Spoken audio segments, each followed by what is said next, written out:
this is Diamond Jackson with Just a Thought. Today we'll be discussing the possible changes to Title IX and how that might affect you.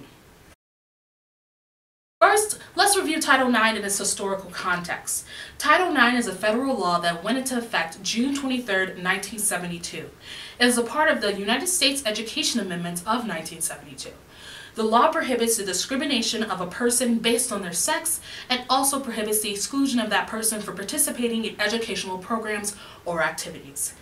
Historically, when people think of Title IX, they think of athletics, specifically the inclusion of female athletes to be able to participate in sports without discrimination, and a respectable ratio of male to female enrollment in athletics. But the law extends past that. Now, Title IX is understood to protect people from any discrimination and harassment on the basis of their sex and/or gender, especially in academia.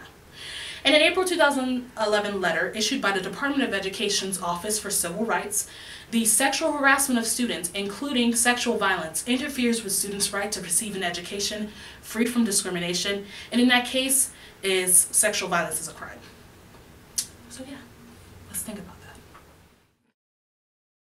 The Department of Education has issued two significant Dear Colleague letters describing how cases of sexual assault on campus should be adjudicated.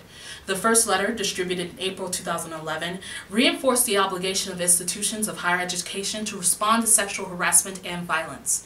This letter specified that a clear and convincing standard of evidence was inconsistent with the standard of proof for civil rights law and not equitable under Title IX.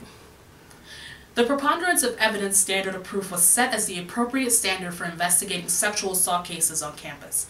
The second letter, issued in September 2017, reinstates the option for an institution to use a clear and convincing standard as the minimum standard of proof in sexual violence allegations, increasing the amount of evidence needed to reach a disciplinary action. Currently, Title IX has a lot of important components, but the ones we'll be discussing are the timelines of solving Title IX cases and the use of evidence in those cases. Two things to consider first is the difference between clear and convincing evidence and preponderance of evidence.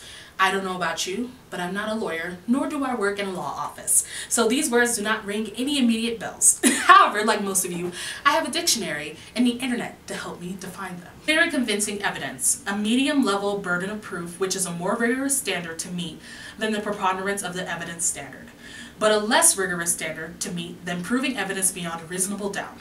In order to meet the standard of proof, something by clear and convincing evidence, a party must prove that it is substantially more likely than not it is true. This standard is employed in both civil and criminal trials.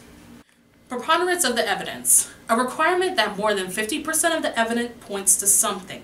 This is a burden of proof in a civil trial. For example, at the end of case A versus B, 51% of the evidence favors A. Thus, A has a preponderance of the evidence. A has met their burden of proof and A will win the case. Currently, preponderance of evidence is the standard for all Title IX cases, but under the possible changes made by the current administration, this may change to clear and convincing. Why is that an important change? Because it would essentially put the burden of proving if the situation had actually happened on the alleged victim. This will be detrimental for alleged victims who do not have proof that could be brought into the court of law. Also, in current Title IX statuses, cases must be resolved in a timely fashion. It should not be drawn out. However, changes in this would discontinue the timeliness of settling cases.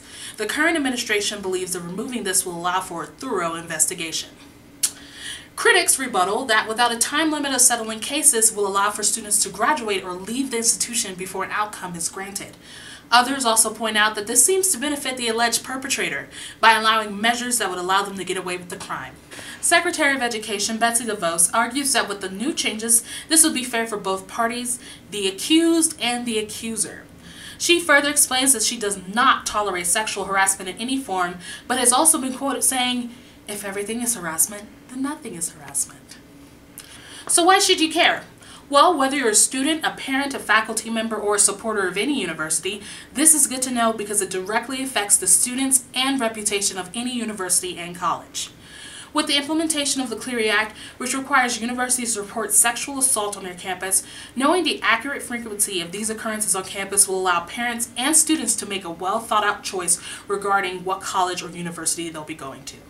Students who are survivors have spoken out about these changes, and they insist that these laws would decrease reporting to colleges, preclude support for victims, and would create an unsafe environment on college campuses. As a student, you want to feel safe on campus, and Title IX was a way for many students to feel safe and feel like their institution would take a stand against sexual assault and harassment. Now these students will be told that they must go through a criminal justice system for them to receive support. It is already hard enough to come forward as a victim of sexual assault on a college campus. Reported cases on college campuses are already on the lowest reported cases in the country. Now this new law is telling victims that they would have to go through a system that struggles right now to prosecute rape. Now it's being brought to their campus. How likely do you think victims will come forward if this law is put into place? Just a thought.